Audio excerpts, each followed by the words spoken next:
संचालन कर रहे श्रीमान ज्ञानेंद्र मावी जी, भूमिका जिन्होंने रखी हमारी बहुत ही ऊर्जावान महिला प्रमुख रोज बहन जी, इस कार्यक्रम के अध्यक्ष श्रीमान वेद प्रकाश जी और हम सब का मार्गदर्शन करने वाले, सारे भारत में घूम घूम कर सब कार्यकर्ताओं को प्रेरणा देने वाले हमारे राष्ट्रीय संगठन मंत्री श्रीमान महेंद्र कपूर जी, महामंत्री श्रीमान राजेंद्र गोयल जी, सभी कार्यकर्ता बंधुओं, बहनों और भाइयों, आज का विषय बहुत विशाल विषय है और इसमें 5-6 विषय हैं। आप ही बताएंगे कौन कौन से हैं, और उन सब का एक एक अभ्यास वर्ग में हम लोग एक एक सत्र रखते रहे। उन सबको लगभग 1 घंटे में हमको सीमित करना है। तो अपने संगठन का नाम हम सबको मालूम है।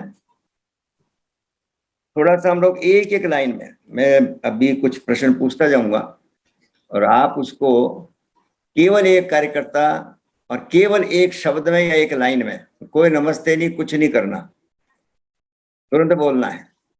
अपने संगठन का नाम बताइए, कोई भी शुरू करे, बताए फटाफट। अनम्यूट कर दो जी सबको।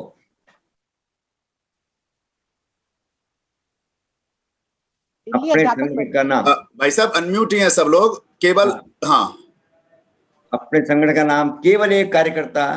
अच्छा, एक मिनट।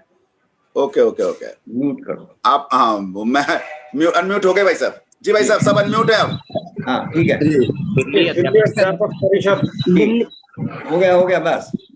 हम क्या हैं, हम कौन है? दिल्ली अध्यापक से कार्यकर्ता। बिल्कुल ठीक आपने कहा। हमारी पहचान किससे है? संगठन से। ठीक, बहुत सुंदर। इसका बड़ा अच्छा उदाहरण है। एक दफा स्टेडियम में कार्यक्रम था स्टेट अवार्ड का, और उसमें कुछ निमंत्रण पत्र हमें मिले थे अध्यापक परिषद के नाते। तो हम कुछ कार्यकर्ता वहां पर गए थे। तो गेट पर ही हमारी डायरेक्टर उस समय पद्मनी सिंगला जी थी और सेक्रेटरी एजुकेशन श्रीमती पूर्ण सलीला जी थी। जो ही हम पहुंचे, पद्मनी जी ने परिचय कराया कि जय भगवान गोयल। बोले मैं जानते हूँ, दिल्ली अध्यापक परिषद के अध्यक्ष हैं। दिल्ली अध्यापक परिषद के हम कार्यकर्ता हैं। तो कार्यकर्ता हैं तो क्या मतलब? हम लोग के प्रति लोगों की श्रद्धा है, आस्था है, विश्वास है। हमारे अंदर कुछ विशेष गुण हैं, जिन गुणों का और माननीय अध्यक्ष जी ने कल बहुत सुंदर ढंग से हम लोगों को बताया था। 2-4 गुण केवल, कितना आपको याद हुआ मैं केवल बताएंगे। एक एक गुण एक कार्यकर्ता, फटाफट बता दीजिए,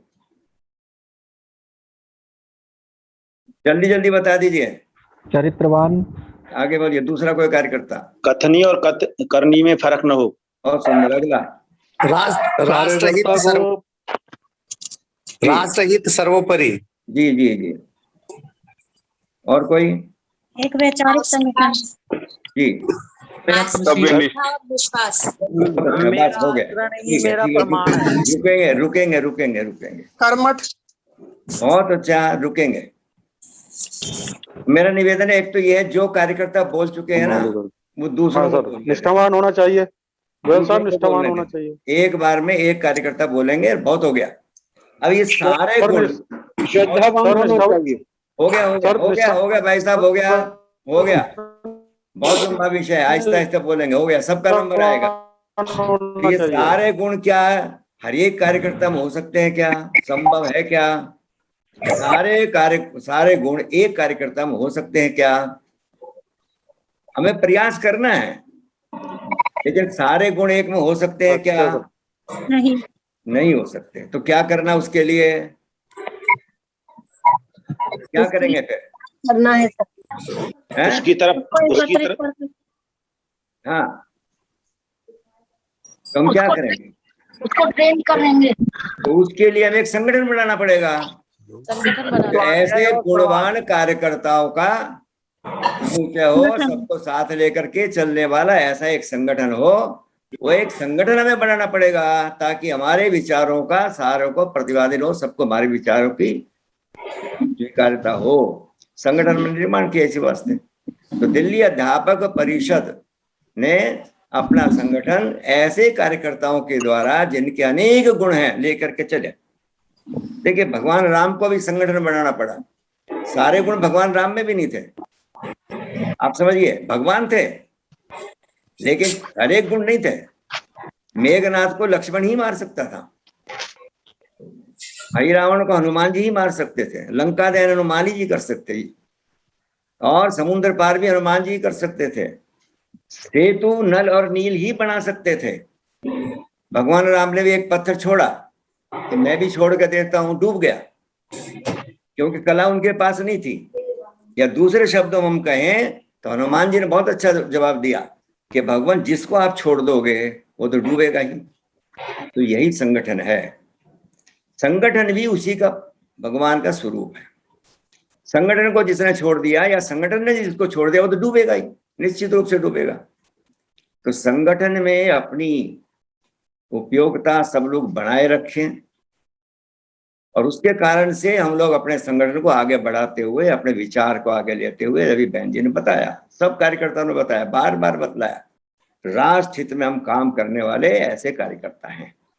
और हमारे संगठन की पहचान हमारे कार्यकर्ताओं से है और हमारी पहचान हमारे संगठन से है। तो ये जो हमारा एक विषय है, इसको हमेशा ध्यान में रखने के लिए अभ्यास वर्ग है।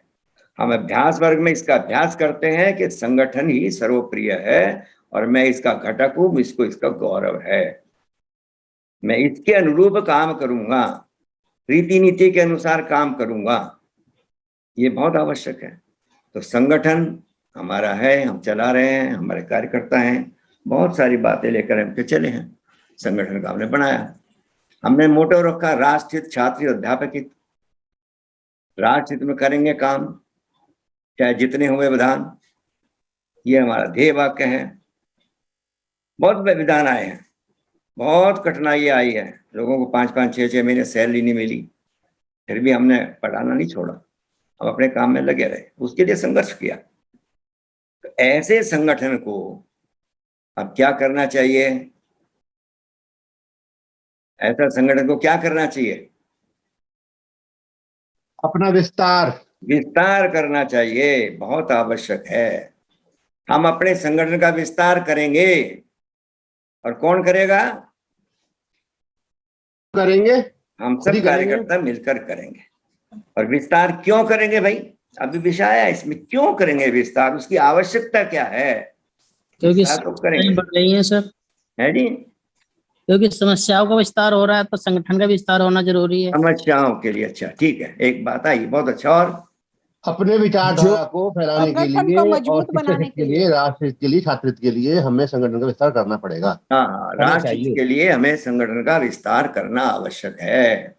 जो हमारा मूल मंत्र है, अभी हमने बस जब बोला जाए ना उसके बाद रुक जाया करो, बहुत बोलना है, आपको ही बोलना है, मैं बहुत कम बोल रहा हूँ। चलिए, हमने अभी गीत गाया, निर्माणों के पावन युग में चरित्र निर्माण न भूले, वसुंधरा का कल्याण न भूले, ये हमारा मूल मंत्र है। ये सारे भारत में गीत चलता है। हमारे संगठन का नाम क्या है असली? आपने बताया दिल्ली अध्यापक परिषद, ये मुझे लगता है असली नाम नहीं है। असली नाम है अखिल भारतीय राष्ट्रीय शैक्षिक महासंघ। ये दिल्ली में एक इकाई है, उसकी राज्य की इकाई है, और दिल्ली में इस इकाई का नाम दिल्ली अध्यापक परिषद है। हमारा कार्यकर्ताओं के मन में कम से कम ये फीड होना चाहिए कि हमारे संगठन का नाम है अखिल भारतीय राष्ट्रीय शैक्षिक महासंघ। ये फीड करें, हम लोग कार्यकर्ता फीड करें। बोली भाषा में दिल्ली अध्यापक परिषद चलेगा, अधिकारियों को लिखने में दिल्ली अध्यापक परिषद चलेगा, लेकिन हमारे मन में फीड अखिल भारतीय रहना चाहिए। इस कारण से ये संगठन हम लोग चला रहे हैं। छोटा मोटा संगठन नहीं है, इसकी झलक हमें मिलती है। जब हम कर्तव्य दिवस कर रहे हैं, जयपुर गए तो हम माउंट आबू गए तो हमको मालूम है कितनी बड़ी व्यवस्था वहां के कार्यकर्ताओं ने की, क्योंकि हमारा स्वरूप अखिल भारतीय है। हम 2 बार हिमाचल में गए, कैसी सुंदर व्यवस्था थी। हम उत्तर प्रदेश में गए, वहीं के कार्यकर्ता व्यवस्था करते हैं। क्यों? क्योंकि हम अखिल भारतीय हैं। ये दिल्ली नाम है, दिल्ली अध्यापक परिषद, दिल्ली उसकी इकाई है। एक प्रांतों में अलग अलग नाम से इकाइयां चलती हैं, लेकिन मूल मंत्र वही है, अखिल भारतीय हमारा व्याप है। तो इस संगठन का विस्तार करना दिल्ली में हमारी जिम्मेवारी है। दिल्ली के हर क्षेत्र में, हर कोने में, हर विद्यालय में, हर शिक्षा अधिकारी तक, हर अभिभावक तक, हर एक विद्यार्थी तक हमारा राष्ट्रीय विचार पहुंचे, ये हम कार्यकर्ताओं की आवश्यकता है, जिम्मेवारी है। इसी के लिए हम काम कर रहे हैं, नहीं तो हमारे कोई वजूद ही नहीं है। समस्याएं आएंगी, उनको भी समाधान करना, लेकिन मूल उद्देश्य क्या है? मूल उद्देश्य है एक श्रेष्ठ भारत के निर्माण के लिए दिल्ली भी योगदान करे। ये विषय आने वाला है, एक भारत श्रेष्ठ भारत शिक्षा के द्वारा माननीय राष्ट्रीय अध्यक्ष श्रीमान हमारे सिंघल जी इस विषय को समापन में लेने वाले हैं बहुत सुंदर ढंग से। अर्थात क्या हमारा उद्देश्य बताया मैंने आपको कि हमारा उद्देश्य है एक ऐसे भारत का निर्माण करना जो आर्थिक रूप से, सामाजिक रूप से, सांस्कृतिक रूप से, आध्यात्मिक रूप से, हर प्रकार से संपन्न हो, श्रेष्ठ हो। ये हमारा उद्देश्य है। इसमें फिर आर्थिक दृष्टि आती है। तो आर्थिक में क्या? प्रत्येक व्यक्ति को पौष्टिक आहार मिले, प्रत्येक व्यक्ति को अच्छी शिक्षा मिले, प्रत्येक व्यक्ति को काम मिले। ये उद्देश्य हमारा बड़ा भारी उद्देश्य है श्रेष्ठ भारत के लिए। ये शिक्षा के माध्यम से होगा। बाकी राजनेता आएंगे जाएंगे, शिक्षा स्थायी है, उसके द्वारा ये काम होने वाला है, मुझे ऐसा लगता है। तो इसमें हम लोगों को अपने संगठन के विस्तार की बहुत बड़ी आवश्यकता है, जिसके लिए हम ये कार्य करते हैं और पारिवारिक भावना से करते हैं। हमारा ये परिवार है, हर एक का सुख दुख हमारा सुख दुख है, हम खड़े हैं। ये बात आई है, बड़ी अच्छा है। और महेंद्र जी बहुत अच्छा काम, मैं हूं ना, अध्यापक परिषद कार्यकर्ता है ना, कहीं भी कष्ट आता है तो इस भावना से हम लोग काम कर रहे हैं। और ये हमें अधिक से अधिक जितना विस्तार होगा उतना ही काम सरल होगा, श्रेष्ठ होगा, हम अपना योगदान दे सकेंगे। अब इसको करेगा कौन? तो इसका विस्तार भी हम कार्यकर्ता करेंगे, हमारे कार्यकर्ता ही इसको करेंगे। लेकिन हमारे कार्यकर्ताओं की मनोभूमिका कैसी होगी, इस बारे में जरा विचार करें।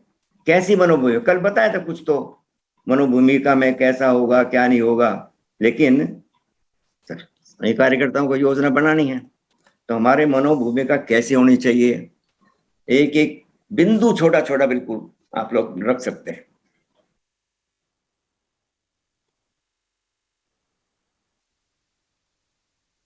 हमारे कार्यकर्ताओं की मनोभूमिका कैसी होगी? अपने कार्य के प्रति समर्पित हो, नंबर 1। बहुत सुंदर। आगे दूसरा कार्यकर्ता सकारात्मक हो जी। तीसरा आशावादी हो, निराशावादी ना हो। बहुत सुंदर, आशावादी हो, ठीक बात। मैं नहीं हम की भावना। बहुत सुंदर, बहुत सुंदर। विपरीत परिस्थितियों में भी कार्य करने की क्षमता। बहुत ठीक। उच्च आचरण। बहुत सुंदर, धैर्यवान। बहुत विनम्र और जहां कम वहां हम। ठीक बात है। तो ये हम सभी कार्यकर्ता सामूहिक रूप, हमारी भूमिका क्या है, मनोभूमिका को सोचेंगे हम। अपने कार्य के प्रति समर्पण भाव से लगकर अधिक से अधिक समय देना संगठन के लिए और ठीक दिशा में चलना। मैं एक बार पढ़ रहा था एक आश्रम में, और गुरुजी ने सोचा कि मेरा उत्तराधिकारी कोई आना चाहिए, तो उन्होंने 3 श्रेष्ठ कार्यकर्ताओं को चुना और उनको कहा कल आपको मेरे घर आना है, मेरी कुटिया में आना है और इसी रास्ते से आना है। वो रास्ता बता दिया और किसी रास्ते से नहीं आना, रास्ता निर्धारित कर दिया। थोड़ा अलग अलग समय रखा, पहले एक व्यक्ति बोला आपको इस समय आना है, दूसरे को आधे घंटे बाद, तीसरे को और आधे घंटे बाद। तो पहला कार्यकर्ता आया, देखा उसने तो कांटे बिछे हुए रास्ते में, दरवाजे तक कांटे ही कांटे हैं। गुरुजी ने कहा इसी रास्ते से जाना है। क्या कैसे गुरुजी हैं, तो पैर तो खत्म हो जाएंगे, छोड़ो ऐसे गुरु। गुरु बदल दिया, हम गुरु बदल लेंगे, बहुत देखे ऐसे गुरु। चला गया वापस घर चला गया। गुरुजी देख रहे थे अंदर से। दूसरा व्यक्ति आया, अब उसके मन में आया कि गुरुजी ने आज्ञा दी है, भाई जाना तो है ही है, आज्ञा का पालन होना ही चाहिए। हमारी भी कार्यकर्ता कई दफा आज्ञा का पालन होना चाहिए, बिल्कुल जरूरी बात, आज्ञा का पालन होना चाहिए। तो कार्यकर्ता उसने कहा चलो भाई पैरों की देखी जाएगी। और वो बेचारा पैरों से इधर से उधर से बचता बचाता पैर लहूलुहान हो गए, कांटे चुभ गए, चला गया, अंदर पहुंच गया। गुरुजी ने उसको बैठाया, उसके कांटे निकाले, पैर धोए, उसको दवाई लगाई, मलहम लगाई, एक तरफ बैठा दिया दूसरे कमरे में। अब तीसरा कार्यकर्ता आया। तीसरा कार्यकर्ता ने देखा कि कांटे बिछाए हैं, ये कष्टदायक तो है, पर इसके पीछे गुरुजी का कोई ना कोई उद्देश्य जरूर है, हमें कुछ ना कुछ बताना चाहते हैं। सोचा उसने। अब उसके मन में आया इन कांटों को हटाया जाए। उन्होंने हटाना शुरू किया। अब हटा कर कहाँ डाले, कहीं और डाले, किसी और पथिक को नुकसान पहुंचाएगा। उन कांटों को आहिस्ता से, एक गड्ढा था थोड़ी दूर, उसमें ले जाकर थोड़ा आहिस्ता आहिस्ता काटा, डाला उसमें।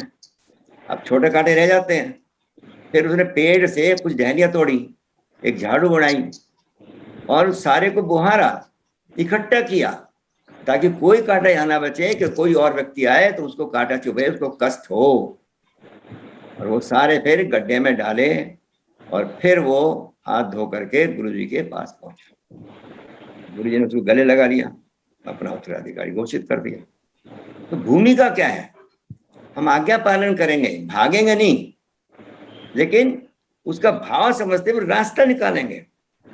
रास्ते अनेक हो सकती है, अक्षरशः उसको पालन करना है, उसको पालन करते हुए लेकिन ठीक ढंग से अपनी बुद्धि से विचार करते हुए उसका रास्ता निकालना है। रामायण में बड़े एक उदाहरण ऐसे हैं। बाली को वरदान था कि जो सामने मुझसे लड़ेगा उसका आधा और ताकत मुझ में आ जाएगी। बड़ी भयंकर विकट स्थिति थी, उसमें भी बताते 100 हाथियों का बल था। अब उसको भगवान राम मारे कैसे, सामने गए तो उसका 900 हाथियों का बल और भगवान राम का आधा चला गया, तो मार ही नहीं सकते थे, छुपकर मारना पड़ा। क्योंकि ऐसे दुष्ट का जिसने अपने भाई को कष्ट दिया और उसकी छोटी उनकी पत्नी को अपने पास रख लिया बंधक बनाकर, ऐसे दुराचारी को मारना ही था, तो उनको और पेड़ की ओट लेकर के मारना पड़ा। ऐसे रास्ते हमें निकालने पड़ेंगे। संगठन में भी काम करते करते अनेक प्रकार की समस्याएं हमारे सामने आती हैं और हमें आज्ञा का भी पालन करना है, हमें अपने कार्य को भी बढ़ाना है। तो उसकी दृष्टि से हम अपने विवेक से सोचेंगे और अपनी समझ में नहीं आए तो एक दूसरे से सलाह करेंगे, बातचीत करेंगे और उसके द्वारा अपने रास्ता निकालते हुए अपने कार्य को आगे बढ़ाएंगे। ये संगठन का कार्य है, इसका विकास बहुत जरूरी है, इसका विस्तार बहुत जरूरी है और करने वाले हम हैं, हम ही करेंगे। अब ये विस्तार कैसे होगा, इसके लिए कौन कौन से कार्य हमें करने होंगे, ये विचार भी हमको करना है। बहुत सारे आपके ध्यान में हैं, अनेक अभ्यास वर्गों में इनका जिक्र किया गया है और हम करते भी हैं। तो कौन कौन से करणीय कार्य हैं, एक एक करके कार्यकर्ता एक एक कार्य बताएंगे। आप मुझे पता है, अगर मैं आपको ये विषय दे दूं तो मुझसे अच्छा बोल सकते हैं। बहुत से में एक ऐसी कैपेसिटी है, ये मैं मानता हूं, लेकिन समय की सीमा है और क्योंकि विषय मुझे दिया है, पूरा करना है और आपके सहयोग से करना है, आप ही ने करना है। तो आपसे निवेदन है, एक एक पहलू केवल एक बात बताएंगे कि इसके लिए हमें क्या करना, कैसे इसका विस्तार होगा, बताइए। पहला बिंदु मेंबरशिप सर, मेंबरशिप बढ़ाना। बस बस एक बताइए, फिर आगे चलेंगे। मेंबरशिप, सदस्यता, एक बात बताई, बहुत अच्छा विषय है। और इस पर एक मिनट पहले एक विषय ले लेते हैं। सदस्यता एक विषय लेंगे पहले बहन जी, फिर दूसरा लेंगे। सदस्यता बहुत आवश्यक है और हमारे राष्ट्रीय अध्यक्ष जी ने इस पर बहुत अच्छा एक दफा अभ्यास वर्ग में विषय रखा था, सदस्यता। अब सदस्यता करनी हमने, तो सदस्यता में कैसे करनी है भाई, क्या करना है, अपने आप संगठन बताइए। है जी, अपने संगठन के बारे में, उसके बारे में उनको जागरूक करना कि हमारा संगठन क्या करता है, जिससे कि वो उसमें इन्वॉल्व हो सके। जी चलिए। और इससे व्यवहार कुशल बनना। नहीं, हमें संगठन, अब वो तो हो गया, वो तो गुण आपके सारे गुण क्या आपके अंदर आ गए, सब सीख लिया आपने। हमें लगता है सर कि स्वयं को इस स्तर तक लेके जाना होगा जिससे कि हम लोगों में विश्वास उत्पन्न कर सकें कि हम भी हैं आपके साथ, और जब ये विश्वसनीयता प्रत्येक व्यक्ति तक पहुंच जाएगी तो वह स्वयं लालायित होगा हमसे जुड़ने के लिए। ठीक है, और क्या करना के लिए संपर्क करना होगा, समस्याओं की जानकारी करना और उनको दूर करने का प्रयास करना, तभी वो हमारे साथ जुड़ पाएंगे। चलिए आगे। सर, सदस्यता के लिए हमें टीमें बनाना कि कौन सी टीम कहाँ पर जाएगी, बहुत सुंदर, लोगों को अपने विचारों के बारे में बताएगी, कार्य विभाजन करना। चलिए और सर, अपने व्यवहार से उनको दूसरों लोगों को प्रेरित करना। वो आ गया विषय। चलिए और दूसरा कोई बात? हर विद्यालय में हमारे कार्यकर्ता उपस्थित हों। ये बात हर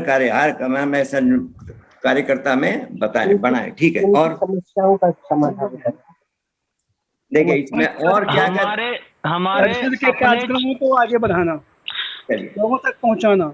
अच्छा, अपने जो एक मिनट मेरा विषय सुनते जाइए। हमने सदस्यता करने किन किन बातों का ध्यान रखना, बताइए। अपने जो हमारा संगठन है उसके अनुसार जो हमारी सोच के व्यक्ति है, हम उन्हीं को अपने कार्यकर्ता बनाएं।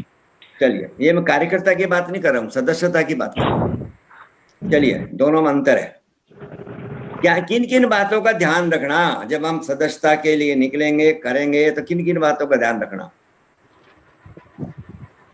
अपने संगठन के उच्च विचारों को लोगों तक पहुंचाना। हो गया भाई साहब, वो विषय आ गया। जो बिंदु आ जाए दोबारा नहीं बोलना। सदस्यता करने के लिए ग्रुप में जाएं, कम से कम 4 से 5 आदमी। ठीक है, टोली बनाना ये पता है शिवेंद्र जी, आगे बताइए। ऐसे व्यक्ति जिसके अंदर प्रमुख गुणों में नमन, क्षमन, उत्कृष्टता, सबको आदर भाव, ये 4 चीजें सम्मिलित हों। चलिए और बताइए, हमें क्या क्या ध्यान रखना है ये बताइए। जो प्रश्न संपर्क करते सदस्य बनाते वक्त तो उनका उत्तर देने के लिए तैयार होकर जाना। ठीक है, और बताइए। अन्य संगठनों का आलोचना न करते हुए अपने संगठन के जो विशेषता है या जो हमारे कार्य पद्धति है या हम जो काम किए हैं उसके बारे में केवल बताओ। उचित भाषा का प्रयोग करना।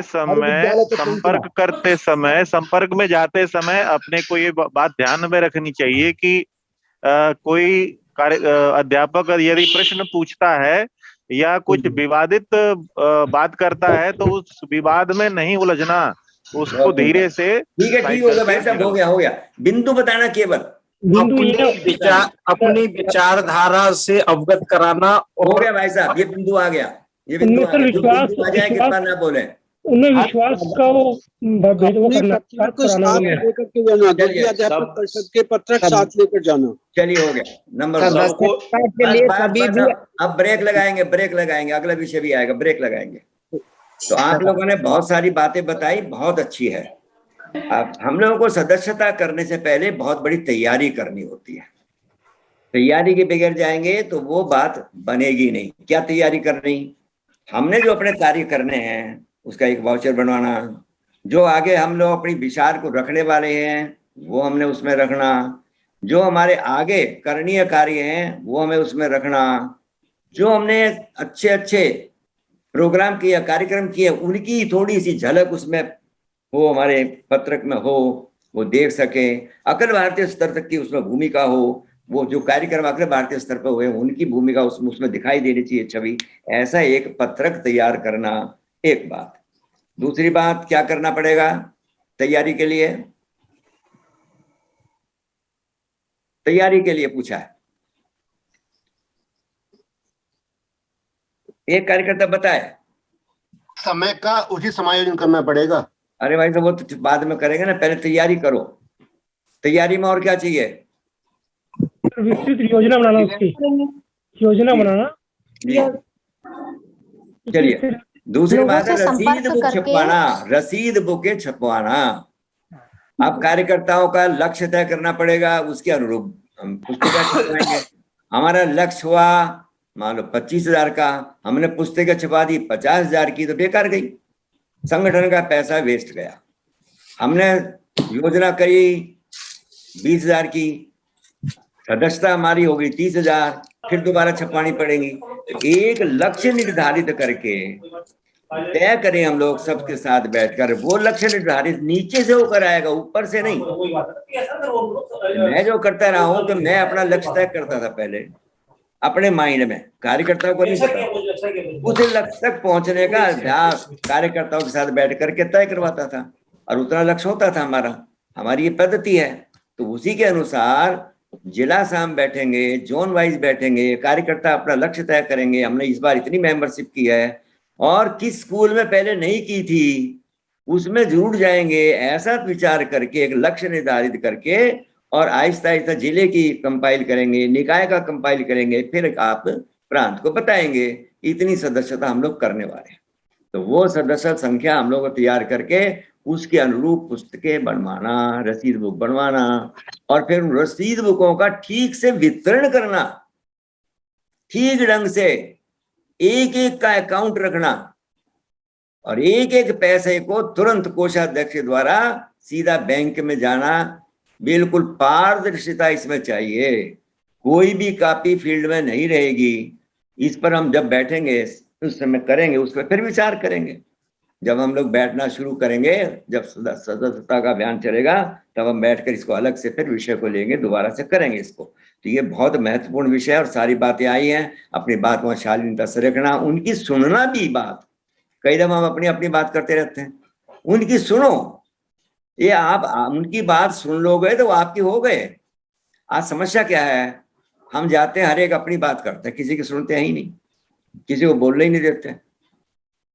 और लोग कहते हैं ये तो हमने भी किया है। अरे भैया सब प्रयास करते हैं, हमने ही प्रयास किया, दूसरा संगठन भी कर रहा है, अच्छी बात है, इसमें बुराई क्या है। हमने ही किया ऐसा नहीं है, लेकिन हमने ये प्रयास किया और ये हुआ, उसको ऊपर रखना, प्रतिपादन रखना बहुत जरूरी है, ये आवश्यक है।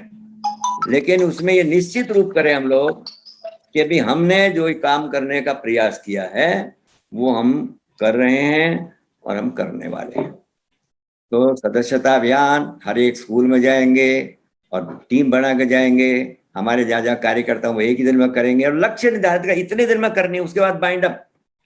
मैंने देखा कुछ निकाय हमारे लंबे चलते हैं, बहुत दिक्कत जाती है, और कार्यक्रम बहुत होते हैं, तुरंत उनको समाप्त करना और बाइंड अप करते हुए सदस्यता का लक्ष्य तय करके सारा अकाउंट रख के, और उन रसीद बुकों को लेकर के लिस्टें बना के तैयार रखना। जोन शाह कौन कौन स्कूल में, स्कूल वाइज बनाए, किस स्कूल में कितने बने, कौन नहीं बना, उसका विचार करना। फिर अगली बार सोचेंगे, उनसे जाकर रेपो बनाना। हमारा उद्देश्य क्या है सदस्यता बनाने के पीछे, कि जो हम लोग केंद्र में हैं, हमारे जो कार्यकर्ता हैं सब केंद्र में हैं, केंद्रस्थ कहलाते हैं इनको। कुछ हमारे निकटस्थ होंगे जो हमारी बात मान लेते हैं, उनको बढ़ाना, उनको हमने केंद्र में लाना आहिस्ता आहिस्ता।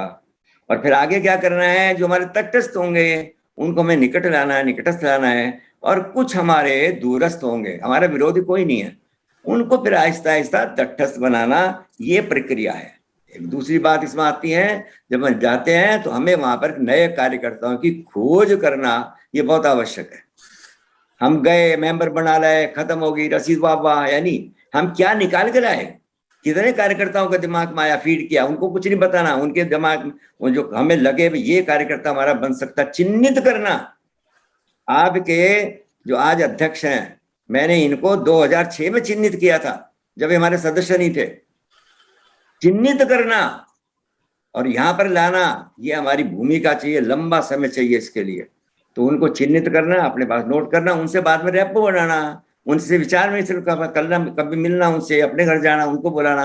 हम उनको कार्यकर्ताओं की क्षमता को देख करके आगे कार्यकर्ता को बनाते हुए केंद्र में लाना, ये हमारी व्यवस्था है। केवल संगठन वो सदस्यता के लिए, संख्या के लिए नहीं करना, धनराशि भी आएगी, सब कुछ होगा, लेकिन मेन उद्देश्य है कार्यकर्ताओं का निर्माण करने के लिए वहां से कार्यकर्ताओं को चिन्हित करना, ये हमारा उद्देश्य है। तो इस प्रकार की एक और इसमें एक पहलू है। दूसरा पहलू है कि बहुत बड़ी भूमिका, बड़ी संख्या में अध्यापकों की संख्या किन की अधिक है भाई? अगर विचार करें स्कूलों में अधिक संख्या किन की है? महिलाओं की। महिलाओं की है। वो हमारा कहीं ना कहीं कमजोर पक्ष अभी चल रहा है। तो महिलाएं अधिक से अधिक उसमें सम्मिलित हों, सदस्य तो बन जाती है वो, उनके यहाँ ज्यादा विरोध नहीं होता, लेकिन वहां से कार्यकर्ता चिन्हित करना, उनको लाना, महिलाओं को जोड़ना, महिलाओं का संगठन में अपनी उनकी भागीदारी बढ़े, और ये निश्चित करना 50% हम हैं तो 50% वो भी हों, इस प्रकार का भी एक विचार करना, ये हमारा उद्देश्य है सदस्यता के माध्यम से। एक और मैं समझता हूँ, हर एक को बनाना। हमारे अब देखता हूँ मैं, मुझे नहीं लगता सरदार जी हमारे कितने बहुत सारे लोग हैं, हमारे पास नहीं है। हमें हर एक जाति पंथ समाज को जोड़ना है। क्या बात है भाई, सर्वस्पर्शी, सबको लाना है, हर एक विद्यालय में जाना है, सबको जोड़ना है। ऐसा समरस भारत बनाने के लिए सबकी भागीदारी इसमें हो, हमारा विचार हर एक में जाए, इसलिए सदस्यता को बनाते समय प्रमुख बात ये हमको ध्यान रखनी चाहिए। चलिए, सदस्यता की बात होगी। अगला बिंदु और क्या करना भाई, हम लोगों को अपना विकास करना है, संगठन का विस्तार करना है, और अगला पहलू क्या होगा, इसके लिए क्या करना होगा? कार्यक्रम करने होंगे। कार्यक्रमों की बहुत बड़ी भूमिका है। इन कार्यक्रम की कौन कौन से कार्यक्रम स्थायी रूप से करते हैं, कौन कौन से? गुरुवंदन कार्यक्रम सर। है जी, गुरुवंदन कार्यक्रम बहुत अच्छी बात है।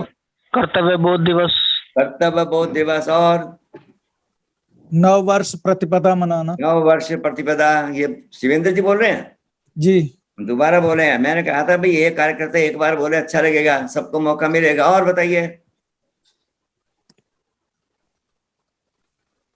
और क्या कार्यक्रम करते हैं हम?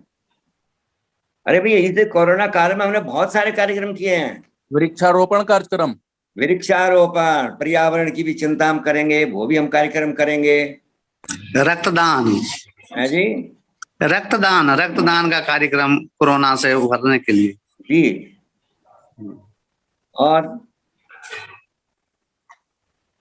किए हमने, याद करो कौन कौन से किए हैं अभी? कोई भी ऐसी परिस्थिति जो आजकल समाज में चल रही है, उसके निवारण के लिए, उपचार के लिए बहुत सारे कार्यक्रम अभी किए गए थे। कोरोना से उपचार और संक्रमण की रोकथाम के लिए, भारतीय संस्कृति को बढ़ावा देने के लिए, हाँ, आयुर्वेद लगा के लिए बहुत सारे। एक अगला कार्यकर्ता, उत्तम स्वास्थ्य के लिए विभिन्न पैथियों का प्रचार प्रसार करना और उसके बारे में लोगों को जागरूक करना। बहुत सुंदर। जो कोरोना से ग्रसित परिवार थे उनकी सूची बनाना, क्या ये भी इस तरफ भी संकेत दिया गया अध्यापक परिषद के द्वारा। फिर बताइए जरा। जो लोग संक्रमित हुए या किसी परिवार में अनहोनी हो गई है, ऐसे परिवारों की सूची बनाना, उनको सहायता दिलवाना, ये भी एक अध्यापक परिषद के द्वारा निर्देश दिया गया था। सुरेंद्र शर्मा जी बोल रहे हैं? हाँ जी, हाँ जी, तीसरी बार बोल रहे हैं आप। चलिए, कोई बात नहीं। और बताइए। वेबिनार आयोजित करना। ठीक है, तो ये हो गया। तो ये हम लोग बहुत सारे कार्यक्रम जो स्थायी कार्यक्रम है, कर्तव्य बोध दिवस जनवरी मास में करते हैं। उसका कारण क्या है, उसके बारे में हमको विचार करना है, क्यों करते हैं, उसकी भूमिका क्या है, किस किस को लेकर करते हैं। तो समाज के प्रबुद्ध लोगों को लेते हैं, अधिकारियों को लेते हैं, श्रेष्ठ लोगों को लेते हैं, और उसमें मंच साझा हम राजनेताओं से नहीं करते, ये उसका परहेज करते हैं। उसका कारण भी है बहुत सारे, क्योंकि उन पर बहुत सारी उंगलियां भी उठती हैं, वाद विवाद होता है। तो हमको तो एक पॉजिटिव दृष्टिकोण देना है, इसलिए हम लोग कर्तव्य दिवस करते हैं। हर जिले में करते हैं, निगम के हर जोन में हम चाहते हैं, क्लस्टर में चाहते हैं, हर एक स्थान तक वो जाए, इसका प्रयास हमको करना। समाज के अच्छे अच्छे लोग उनमें सम्मिलित हों, वो आगे उसको बढ़ाएं, उनको समझ में आ जाए कि अध्यापक कितना श्रेष्ठ है और कितना अच्छा कार्य कर रहा है। ये हम करते हैं कार्यक्रम बड़ी भारी भूमिका है विस्तार में। दूसरा कार्यक्रम बताया आपने, गुरु वंदना। ये हम गुरु वंदना क्यों करते हैं भाई, उद्देश्य क्या है इसका? एक कार्यकर्ता बताए गुरु वंदना का उद्देश्य क्या है? वर्तमान शिक्षा में सनातन मूल्यों को पुनः स्थापित करना। जी ठीक। और दूसरा, गुरुजनों का सम्मान करना।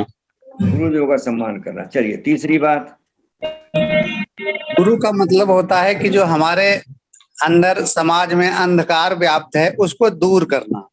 जी ठीक। तो इसकी हमारी भूमिका क्या है? हमारी भूमिका यह है, ये कार्यक्रम हम अपने लिए करते हैं। ये हमारा सम्मान समाज करेगा, कब करेगा? जब हम उसके लायक बनेंगे। सम्मान करवाया जाता है अपने गुणों के कारण। जब हम लोग उसके अनुसार कार्य करेंगे, हमारा आचरण ऐसा होगा, लोगों को दिखाई देगा कि यह व्यक्ति एक ऐसा है जिसमें हम ट्रस्ट कर सकते हैं मोहल्ले में, यह व्यक्ति ऐसा है जिससे हम सलाह दे सकते हैं परिवार के लिए। ऐसा अपने को, हमें अपने बारे में विचार करना पड़ेगा। क्या हम उसे बढ़ रहे हैं? क्या हमारे में ये भावना बढ़ रही है कि हम एक शिक्षक हैं, हम आचार्य हैं, आचार्य से आगे हम देव हैं, आचार्य देवो भव की भूमिका में हम चाहते हैं क्या? ये हमें अपने लिए विचार करने के लिए मुझे लगता है ये कार्यक्रम हम करते हैं, उसके बारे में विचार करना चाहिए। तो इस प्रकार के कार्यक्रम हम करते हैं, नव वर्ष के कार्यक्रम करते हैं। भारतीय संस्कृति की पुष्टि करने के लिए, समाज में भारतीय संस्कृति को बढ़ावा मिले, उसके बगैर गुजारा भी नहीं है।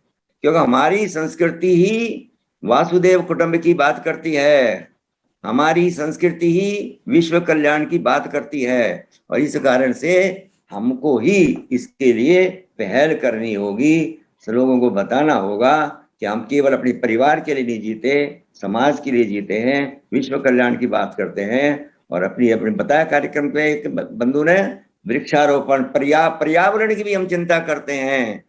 ठीक से पर्यावरण रहे, उचित मात्रा में उसका दोहन हो, जो आवश्यक हो उतना, अधिक दोहन नहीं हो, नहीं तो सागर को गुस्सा आ जाएगा और फिर तूफान आएगा, सारी फिर धराशायी होंगी।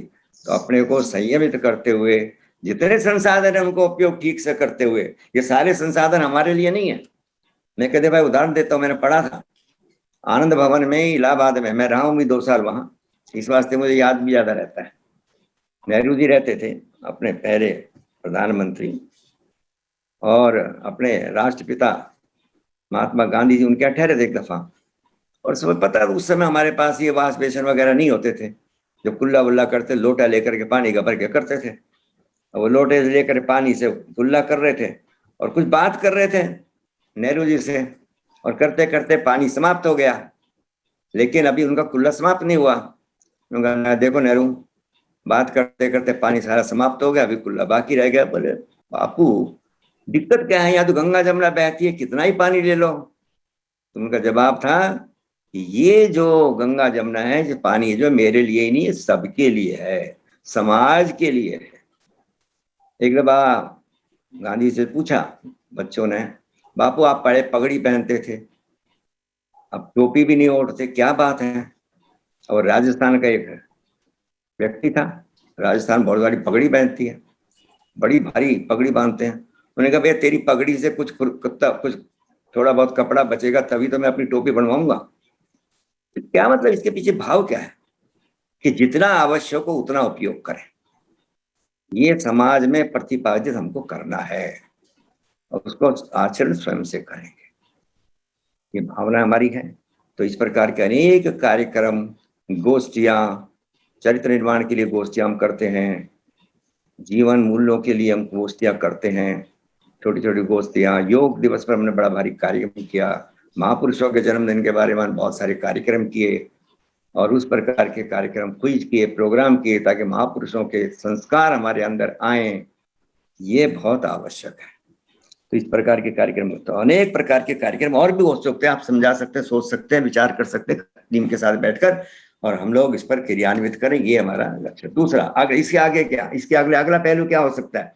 तो हमने कहा अभी तक क्या क्या इसकी आवश्यकता हमने समझी, हमारे कार्यकर्ताओं की मनोभूमिका हमने समझी, उसके लिए हमने सदस्यता ली, हमने कार्यक्रमों की व्यवस्था करी। आगे और क्या भाई? अगला पहलू, अगला बिंदु, महिलाओं की बात करी हमने, अपनी समस्याओं से अधिकारियों को बार बार अवगत कराना जब तक आंदोलनात्मक अपना कार्यक्रम कैसे चले, ये भी बहुत बड़ा एक फैक्टर है लोगों को अपने साथ लाने का। हमारे उसमें दृष्टिकोण क्या है ये भी मैंने शुरू में बता दिया। राष्ट्र हित में काम करेंगे फिर चाहे जितने व्यवधान हो, दृष्टिकोण ये रखना है। तो उसके लिए हम लोगों को आंदोलन कर रहे हैं, करेंगे। आंदोलन के प्रकार होते हैं, लेकिन एकदम आंदोलन कूदेंगे नहीं। सबसे पहले क्या करेंगे, सबसे पहले क्या करें, शुरुआत कहां से करेंगे? अधिकारियों से संपर्क करेंगे, अपनी समस्याओं को लेकर उनसे पहले वार्तालाप करेंगे और प्रयास करेंगे। ठीक ठीक ठीक। हम मांग पत्र बनाएंगे सब कार्यकर्ताओं के साथ बैठ करके, जो जो आवश्यकताएं हैं मांग पत्र अपना तैयार करेंगे और उसको लिपिबद्ध करेंगे और फिर कुछ कार्यकर्ता चिन्हित करके अधिकारियों के पास जाएंगे और शालीनता से, शालीनता नहीं खोने वाले हम लोग। मेरे को एक दफा डायरेक्टर ने पूछा था, भाई साहब और संगठन करते हैं, आप में क्या अंतर है? मैंने कहा बताऊं, गुस्सा तो नहीं आओगी? मैं कहा नहीं, मैंने मुट्ठी मारी, मैं काम ये नहीं करते, ये हमारा लक्ष्य नहीं है। हम तर्कपूर्ण बात करते हैं, विद सॉल्यूशन करते हैं, आपके सामने रखते हैं और हमारी बातें मानी जाती है। अभी बहुत सारी बातें मानी गई, आपके अपने महामंत्री जी और अध्यक्ष जी और आपकी टीम जो गई है, सारी बातें आपकी मानी जाती है, क्योंकि हम तर्कपूर्ण व्यवहार करते हैं। हम उनको समझाते इसकी ये आवश्यकता है, इसका समाज में ये रूप कर जाएगा, इस शिक्षा में इसका उपयोग ये होगा, हमारे विद्यार्थियों का इसमें भविष्य निर्धारित है।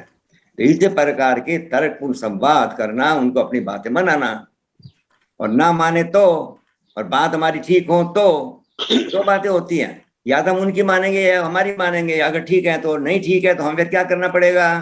आंदोलन का रास्ता। उसके रास्ते क्या है आंदोलन के? कैसे विरोध करेंगे? अरे भाई निगम वालों ने बड़ा विरोध प्रदर्शन किया है, कुछ बोलिए ना। कौन से अधिकारियों को घिराव करेंगे, धरना देंगे उनके सामने जाके। ये सब आप एक ही बोले जा रहे हैं, आदर्श जी बोल रहे हैं ना हैं? सर अगर हमें बहुत ज्यादा वैसा धरना नहीं है, कोई ऐसी मांग नहीं है जिसका तुरंत प्रभाव पड़े, तो फिर हम सांकेतिक धरना भी कर सकते हैं। और कार्यकर्ता जो बोल चुके हैं कृपया दोबारा ना बोले। बहुत सारे कार्यकर्ता मैं देख रहा हूँ, 157 कार्यकर्ता जुड़े हुए हैं। प्रदर्शन करेंगे, प्रदर्शन कर सकते हैं, रैलियां निकालेंगे। निगम वाले बोले, उनको बहुत अनुभव है। नमस्कार जय भगवान जी। जी बोलिए। अगर छोटे से उसमें बोलूं तो जो शिक्षक हैं जिनको समस्याएं हैं, एक आम शिक्षक की, हमारे साथियों की मनोदशा को समझना कि एक्चुअल में उनकी क्या है, और उस मनोदशा को सही तरीकों से, शालीन तरीकों से जो वर्ग इसका समाधान कर सकता है उस तक पहुंचाना। और वो हर तरीके से, सड़क से लेकर सोशल मीडिया से लेकर मुख्य धारा की मीडिया, सभी इस्तेमाल, जो भी हमारे संसाधन है उनका सही उचित उपयोग कर कर जो वर्ग उनका हल कर सकता है उन तक पहुंचाना। धन्यवाद। बहुत सुंदर, इसमें सब कुछ आ गया।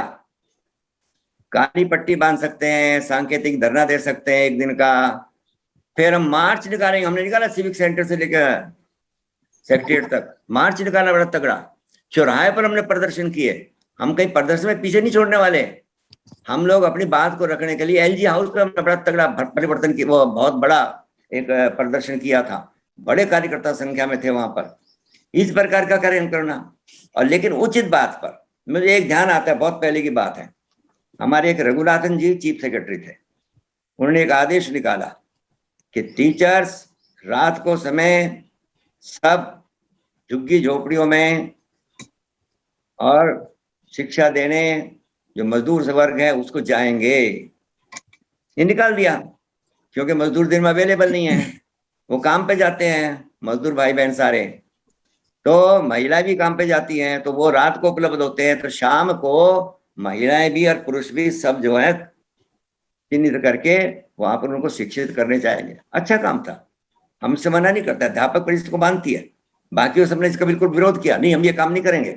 हमने काम करेंगे, लेकिन इसमें लेकिन है क्या, इसमें हम लोग मिल जाने के लिए तैयार हैं, महिलाओं को वहां नहीं भेजेंगे। क्यों नहीं भेजेंगे? मैं तो वहां का वातावरण ठीक नहीं है। शाम के टाइम उन मोहल्लों में क्या स्थिति होती है, उनकी भाषा बोली कैसी है, वहां पर क्या पी कर आते हैं। हम अपनी बहनों को वहां पर नहीं भेजेंगे। अब चीफ सेक्रेटरी अड़ गए, झंझट हो गया, हमने धरना दिया, घेराव किया तगड़ा। चीफ सेक्रेटरी को हमारी बात माननी पड़ी। तो हम पीछे नहीं हटेंगे। दिल्ली अध्यापक इस परिषद इसको हेल करती है क्योंकि अच्छा कार्य, राष्ट्र हित में कार्य, हम राष्ट्र हित के लिए कहें, लेकिन ये आपकी मोनोपोली हम नहीं मानेंगे कि बहनों को वहां पर जाना पड़े। हमने किया, वापिस हटना पड़ा, और उसका रेप्रिकेशन क्या बताता हूँ आपको। इनको इंटरनेशनल अवार्ड मिलना था, रघुनाथन जी को।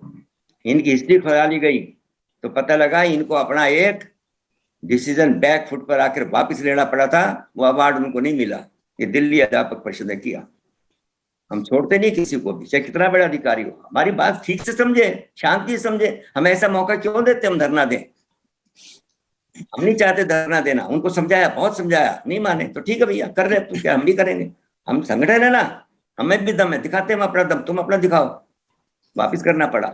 ये अध्यापक परिषद की पहचान हमारे कार्यकर्ताओं ने, हमारे पूर्व के हमारे लोगों ने हमने बनाई है, जिनका हम बहुत सम्मान करते हैं। उनका ध्यान रखना चाहिए। जो भी आज उपस्थित है, मैं उन सबसे संपर्क में रहता हूँ। और ये आज की जो भावी टीम है, जो चल रही है टीम और आगे आने वाली, उनको ध्यान रखना चाहिए कि जो पुराने कार्यकर्ता हैं उनका पूरा भरपूर सहयोग लें, उनका सम्मान करें। ये बहुत आवश्यक है।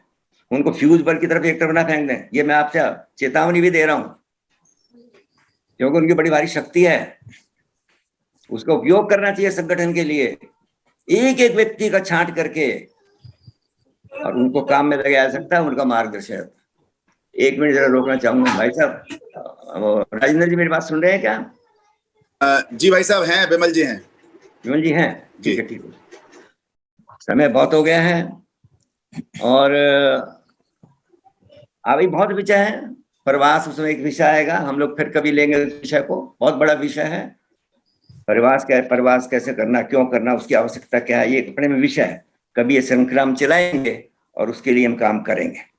अब मैं अंत में केवल इतनी बात कहना चाहूंगा कि जो सारी बातें हम इनका अभ्यास करना है, और अभ्यास करने के लिए आज जितनी बातें हैं जाकर के हम लोग इनको अपनी डायरी में लिखें, चिन्हित करें, अपने विचार लिखें, यहाँ के नहीं, अपने थोड़ी बहुत जिज्ञासाएं होंगी उनको लिखें, और अपने वरिष्ठ कार्यकर्ताओं के साथ बैठकर उनकी जिज्ञासाओं का समाधान करें, ताकि हमारे कार्य को गति मिले। हम लोग इस लकीर से हटकर काम करने वाले कार्यकर्ता हैं, राष्ट्रीय विचार से जुड़े हुए हैं। उस राष्ट्रीय विचार की पुष्टि के लिए हम ये काम करना है। इस कार्यक्रम में मेरे को दिखाई तो नहीं दे रहे कौन कौन है। मुझे लगता है हमारे कार्यकर्ता बहुत सारे हैं, बुजुर्ग हैं, बड़े हैं, हमारे सम्मानित हैं। मोहन जी भाई साहब भी शायद इसमें हैं, उनका मैं अभिवादन करता हूँ। और कमल प्रकाश जी अग्रवाल, हमारे पूर्व राष्ट्रीय अध्यक्ष, जिनके सानिध्य में बैठकर मैंने बहुत कुछ सीखा है, मेरे प्रेरणा स्रोत रहे हैं।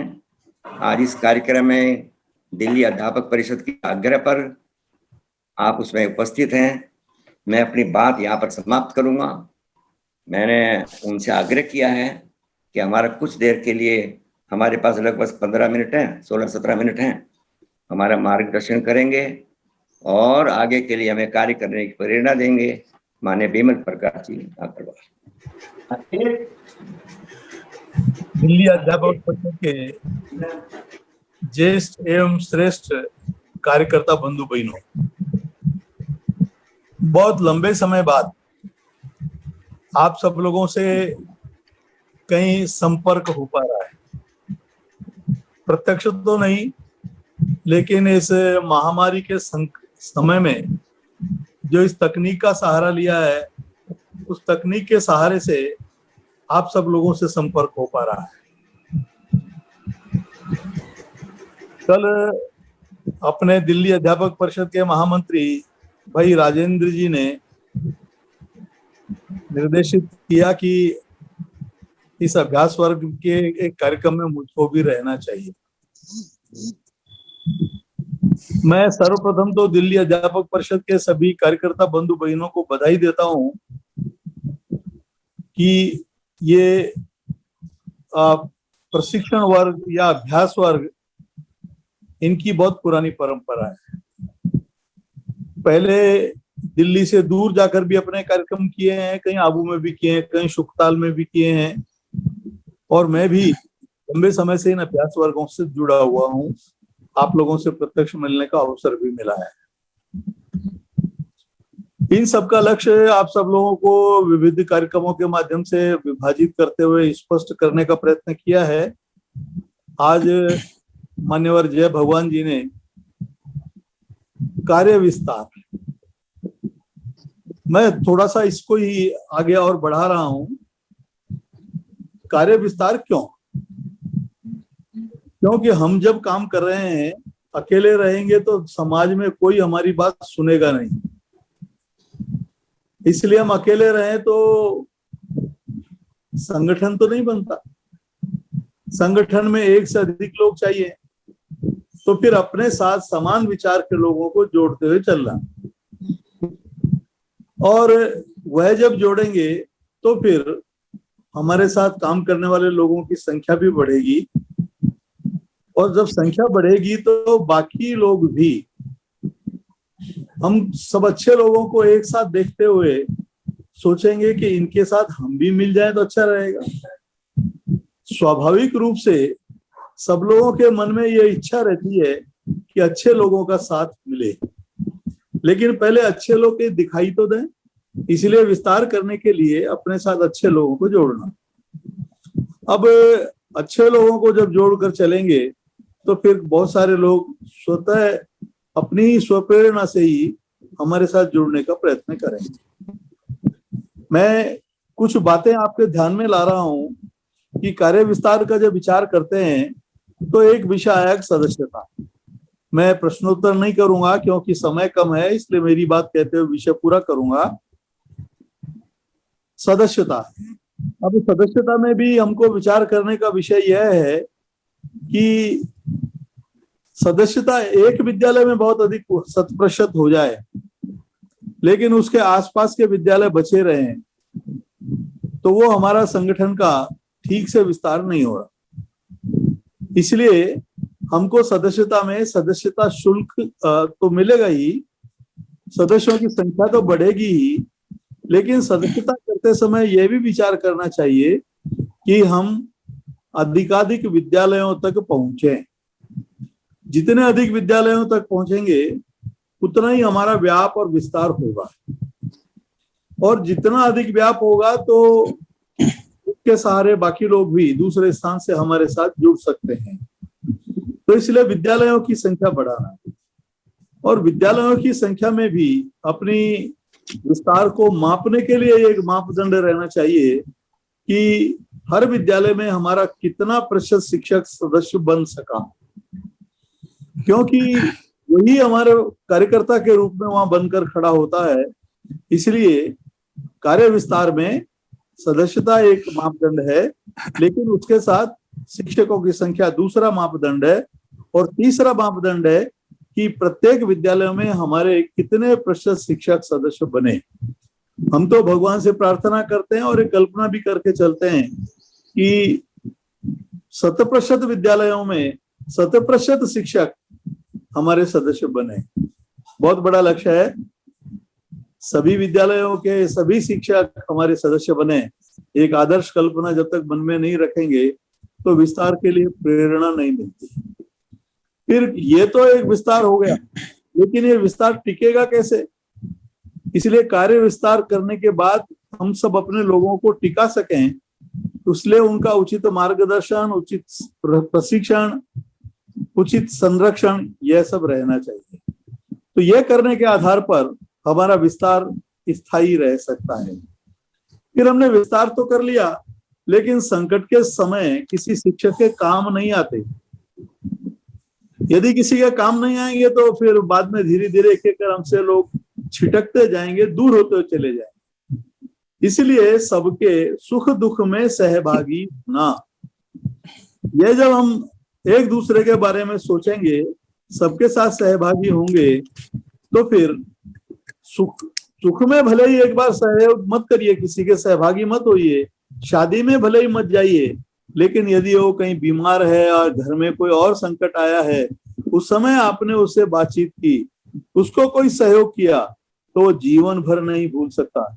इसलिए शब्द प्रयोग तो सुख दुख में सहभागी की बात करते हैं, क्योंकि सुख में भी वो चाहता है कि मैं अपने परिचित लोगों को, बाकी लोगों को दिखाऊं और उनसे परिचय कराऊं, तो वह तो ठीक है, लेकिन उसके संकट के क्षण में हम जितना अधिक सहयोगी बनेंगे उतना ही अधिक वो हमारे साथ दृढ़ता के साथ जुड़ सकेगा।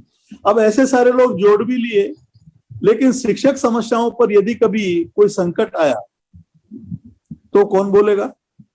सामान्यतः हम सब लोग शिक्षकों की समस्याओं पर तो बोलते हैं, शिक्षकों की समस्याओं का समाधान कराने के लिए तो प्रयत्न करते हैं, लेकिन केवल शिक्षकों की समस्या नहीं, कभी कभी शिक्षा की समस्याएं भी आती हैं। जैसे पाठ्यक्रम में बहुत सारा अनुचित बातें हो रही हैं, अनुचित बातें पढ़ाई जा रही हैं। गए दिनों शिक्षा संस्कृति उत्थान न्यास की एक बैठक में ध्यान में आया कि अभी भी ये जो मुगल शासक हैं इनको श्रेष्ठ बताया जाकर पढ़ाया जा रहा है, और 7 वर्ष हो गए इस सरकार को बने हुए, आज तक भी उसमें संशोधन नहीं हुआ। उन चयन पाठ्यक्रम समितियों में हमारे ही अपने लोग होंगे। तो यदि हम राष्ट्रवाद की बात करते हुए चलते हैं तो न केवल शिक्षकों की समस्या, उनकी व्यक्तिगत समस्या, वरन शिक्षा की समस्या के बारे में भी हम सब लोग विचार करेंगे। मैंने दिल्ली अध्यापक परिषद का उदाहरण देश भर में प्रवास करते समय कई बार दिया है कि दिल्ली अध्यापक परिषद के कार्यकर्ता प्रतिकूल और अनुकूल परिस्थिति शब्द जानते ही नहीं है। प्रतिकूल और अनुकूल सरकार के आधार पर विचार करते हैं, लेकिन दिल्ली अध्यापक परिषद के कार्यकर्ता हर स्थिति में प्रभावी रहे हैं। उसका कारण क्या है कि उन्होंने अधिकारियों के साथ मुक्के बजाकर बात नहीं की, उनकी मेज पे खड़े होकर नृत्य नहीं किया, के साथ तथ्य और तर्क के साथ बात की है। जब तथ्य और तर्क के साथ हम बात करते हैं तो बहुत जल्दी किसी को समझ में आती है। मुझे भी राजस्थान का एक उदाहरण है, एक अधिकारी के साथ बात करने के लिए गए थे, निदेशक महोदय थे, बहुत अड़ियल थे, लेकिन वो हमारे व्यवहार से प्रसन्न थे। तो हम जिस विषय को लेकर गए उससे वो उस समय सहमत नहीं थे। उन्होंने कहा भाई 2 बात करो, या तो तुम मेरी बात से सहमत होकर चले जाओ, या तुम अपनी बात से मुझे सहमत कर दो, और यदि तुमने मुझे सहमत कर दिया तो फिर बाद में तुम्हारी समस्या के समाधान के लिए मैं भी संगठन के कार्यकर्ता के नाते आपके साथ जुड़ जाऊंगा। यह है तथ्य और तर्क के साथ अपनी बात को समझाने के बाद अधिकारियों को भी हम अपने अनुकूल बना लेते हैं। इसलिए दिल्ली अध्यापक परिषद के कार्यकर्ता सरकार में कोई भी रहे इस ओर देखते नहीं है, इसकी परवाह करते नहीं है, और उसकी परवाह किए बिना भी शिक्षकों की समस्याओं का समाधान तो करवाते ही हैं, अपने संगठन का प्रभाव भी वहां छोड़ते हैं। वहां के कार्यकर्ताओं को समय लेने की आवश्यकता नहीं पड़ती, कभी समय नहीं भी लिया और चले गए तो वो अधिकारी उनको सहर्ष बुलाते हैं। आप लोगों का अनुभव है, मैं आप ही लोगों को फिर दोबारा बता रहा हूँ, याद करा रहा हूँ। वह क्यों हुआ? क्योंकि हमारे व्यवहार के कारण हमने उन अधिकारियों को अपना बनाया। इसलिए उनको अपना बनाना, और अपना बनाने के बाद जब अनुकूलता निर्माण होगी, उस अनुकूलता में काम होगा। ऊपर मंत्री क्या करते हैं और विधायक क्या करते हैं ये तो बहुत बाद में आएगा। नीचे से प्रस्ताव क्या बनकर जाता है, नीचे प्रस्ताव बनाने वाला यदि ठीक ढंग से तर्क के सहित प्रस्ताव बनाता है, और वो तथ्य और तर्क हमने दिए हैं। मुझे भी ध्यान में हमारे बहुत सारे परिपत्रों की, सर्कुलर्स की जानकारी कई बार अधिकारी हमसे लेते, तुम्हारे सर्कुलर में एक जानकारी है, जरा बता दो, इस विषय पे मैं नोट बना रहा हूँ। तो ये अपने कार्यकर्ताओं के लिए जब ये प्रभावशाली स्थिति आती है तो इससे भी संगठन का विस्तार होता है, संगठन में दृढ़ता आती है। हम ये जो काम कर रहे हैं निरर्थक नहीं जा रहा, ये अपने आप अनुभव होने लगेगा। इसलिए जब विस्तार के लिए बात करते हैं तो सदस्य संख्या की बात तक ही सीमित न रहते हुए विद्यालय और प्रत्येक शिक्षक की बात भी मैंने की। उसके बाद अपने साथ कौन लोग जोड़ना, तो गुण संपन्न लोग जोड़ना। जिन लोगों को जोड़ा है उनके गुणों में वृद्धि करने के लिए निरंतर प्रशिक्षण और अभ्यास वर्ग का आयोजन करना, और उस सब के आधार पर जो ताकत बनती है वो ताकत हमारी विध्वंसक नहीं हो, निर्माण करने वाली ताकत हो। हम अधिकारियों के साथ सम्मान के साथ बात करें, तथ्य और तर्क के साथ बात करें, और तथ्य और तर्क के साथ जब बात करेंगे तो निश्चित रूप से हमारी बात प्रभावी होगी शिक्षकों की व्यक्तिगत समस्याएं और सामूहिक और सार्वजनिक समस्याओं का भी समाधान होगा। लेकिन इससे भी अधिक समाज में हमारी स्वीकार्यता कब बढ़ेगी? जब हम लोग शिक्षा की समस्याओं के लिए प्रयत्न करेंगे। शिक्षा पर कुठाराघात होता रहे और हम मौन रहेंगे तो ये चलने वाला नहीं है। वर्तमान में सरकार ने नई शिक्षा नीति की बात की, घोषणा तो कर दी, कौन लागू करेगा? इस नीति में क्या होना चाहिए उन्होंने नीतियां तो बना दी होंगी, ये पुस्तकें कौन लिखेगा?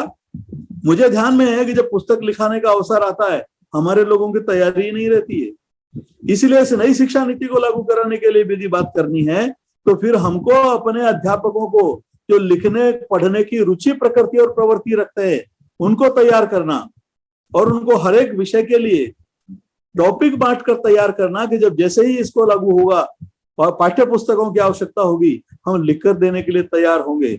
ऐसा सब सारा विचार करेंगे तो फिर समाज में हमारी स्वीकार्यता बढ़ेगी, हमारे साथ नए नए लोग जुड़ेंगे और उस सब के आधार पर इस बढ़ती हुई प्रभावशीलता के कारण हमारे प्रयत्न करने के परिणाम स्वरूप ये स्थिति निर्माण हुई है, आगे भी और बढ़ती रहेगी।